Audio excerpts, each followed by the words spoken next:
जी, मेरा नाम हबीबुर रहमान है और मेरा ताल्लुक़ KPK खैबर पख्तूनख्वा डेरा इस्माइल ख़ान से है। बॉक्सिंग का तो शौक़ बचपन में ही था। मैं मूवियाँ देखता था, जैसे कि जो चाइनीज़ मूवी है जिसमें कुंग फू वगैरह खेलते हैं, वो मूवी ज़्यादा देखता था। बट बॉक्सिंग का तो इतना एक्सपीरियंस नहीं था, ना हम इसके बारे में जानते थे। आहिस्ता आहिस्ता हमने जब हम अपने कोच के पास इरफान मसूद के पास गए तो उन्होंने हमें बताया कि ये जो है ये स्पोर्ट्स एक इंटरनेशनल लेवल पे भी होती है। एक बाग था, उसमें वो ट्रेनिंग दे रहे थे, तो मैंने अचानक से नज़र पड़ी, मुझे कुछ दोस्तों ने बोला कि ये तो ट्रेनिंग हो रही है मार्शल आर्ट्स की। तो मुझे बहुत ज़्यादा खुशी हुई। मैंने कहा अल्हम्दुलिल्लाह मुझे एक मौका मिल गया। तो उनके साथ जब मैंने उनके क्लब में एडमिशन लिया है और स्टार्ट लिया है तो मुझे कुछ एक्सपीरियंस हो गया। तो उन्होंने जैसे मुझे मेरी गेम देखी कुछ अरसे में, तो उन्होंने मुझे कहा है कि आप इंशाल्लाह एक अच्छे बॉक्सर बन सकते हैं। तो वहाँ से मेरा स्टार्ट हुआ। हर एक बंदे में एक अलग क्वालिटी होती है, कोई क्रिकेट का प्लेयर बनता है, कोई किस चीज़ में, बट मुझे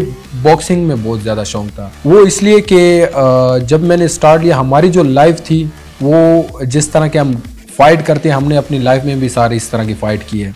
मतलब हर चीज़ के साथ हमारी फ़ाइट होती थी। उस तरह की आहिस्ता आहिस्ता उस चीज़ों को हमने मद्देनज़र रखते हुए, मतलब हर चीज़ को देखते हुए, हमें बॉक्सिंग और लड़ाई झगड़े का जुनून थोड़ा ज़्यादा ही था। अगर एक स्पोर्ट्समैन है तो उसको सबसे पहले अपना रूल्स रेगुलेशन मेंटेन रखना पड़ता है। हमारा जो बॉक्सर, चाहे जो भी एथलीट्स हो, वो अपने टाइम की वक्त की बहुत ज़्यादा पाबंदी करता है। हमारा जो शेड्यूल होता है उसमें हम कोई कंप्रोमाइज़ नहीं करते। इंटरनेशनल पहली फ़ाइट मेरी हुई है, वो मैंने क्वेटा बलूचिस्तान में खेली है, जो पाकिस्तानी एक प्लेयर था। जब इंटरनेशनल फ़ाइट पहली मेरी आई है तो फ़िलिपाइन के ख़िलाफ़ आई है। फ़िलिपाइन के ख़िलाफ़ मेरी जो फ़िलिपाइनी फ़ाइटर था एडो टोरेस उसका नाम था और उसका 7-0 रिकॉर्ड था। उस टाइम मेरा 2-0 रिकॉर्ड था। तो मुझे एक शॉर्ट नोटिस पे वो फ़ाइट मिली, जो कि मैंने उसको एक्सेप्ट कर लिया। और मुझे ये मेरे कोच का कहना था कि आप कर सकते हो। उनका मुझ पे बहुत ज़्यादा इत्माद था और मुझे ख़ुद पे अब इत्माद था। जब आपको अपने आप पे भरोसा हो तो आप कुछ भी कर सकते हैं।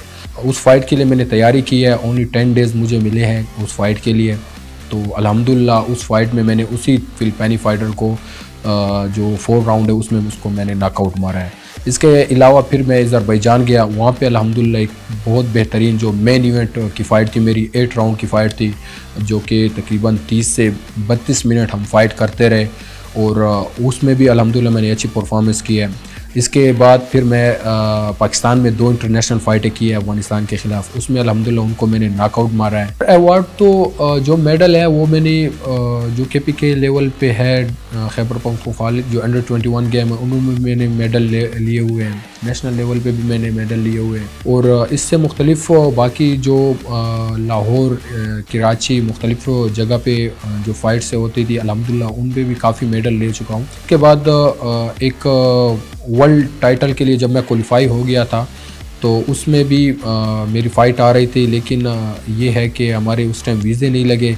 हमारी ये शायद बदकिस्मती हो सकती है। तो वो वर्ल्ड टाइटल जो था वो पाकिस्तान के लिए, पाकिस्तान में सिर्फ दूसरा बंदा मैं था जो मैं पाकिस्तान के लिए ले आ सकता था, लेकिन वो भी हमारे हाथ से निकल गया। लेकिन जब फ़ाइट हम जीतते हैं, जैसे कि मैं फ़िलिपाइन के ख़िलाफ़ पहली फ़ाइट जीता इंटरनेशनल लेवल पे, तो यकीन माने उस रात मैंने पूरी रात नींद भी नहीं की।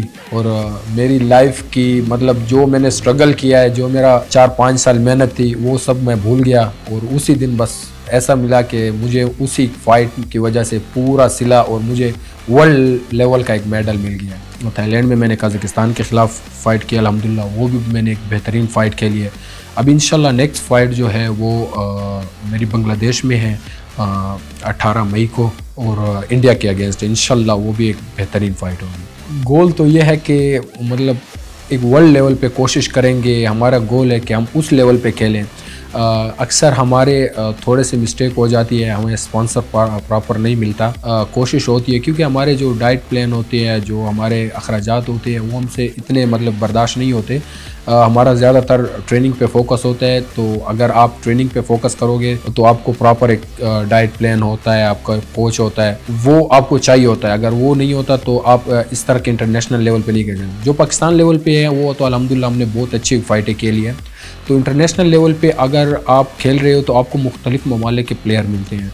तो वो एक अच्छे कैंप लगा के एक अच्छी ट्रेनिंग करके आते हैं, तो हम ऐसे इलाके से उठ के भी उनका ऐसा मुकाबला करते हैं, तो हमें एक अच्छे स्पॉन्सर मिल जाए तो हम उससे भी बेहतरीन कारकर्दगी कर सकते हैं। मेरा इंशाल्लाह नेक्स्ट जो फाइट है वो इंडिया के ख़िलाफ़ है, उसके लिए भी और भी इंशाल्लाह मैं एक्साइटेड हूँ कि वो एक फ़ाइट मेरे लिए ऐसी है कि इंडिया के ख़िलाफ़ तो हम वैसे भी खेलते हैं और जुनून है कि पाकिस्तान जो है ना हमेशा ही इंडिया से ही जीते।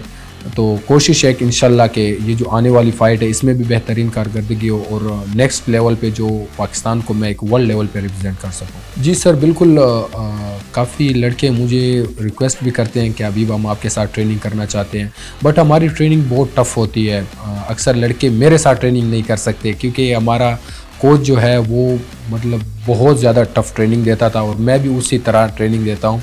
लेकिन एक क्लब है, मैं उसको भी चलाता हूँ, साथ में बच्चों को ट्रेनिंग भी देता हूँ। मुख्तलिफ बच्चे मेरे पास आते हैं बहुत ज़्यादा। मैं शुक्रिया अदा करता हूँ HBL PSL का और होम एच अप्लायंसेस का, जिन्होंने मुझे मौका दिया PSL के लिए सेलेक्ट किया। Thank you so much.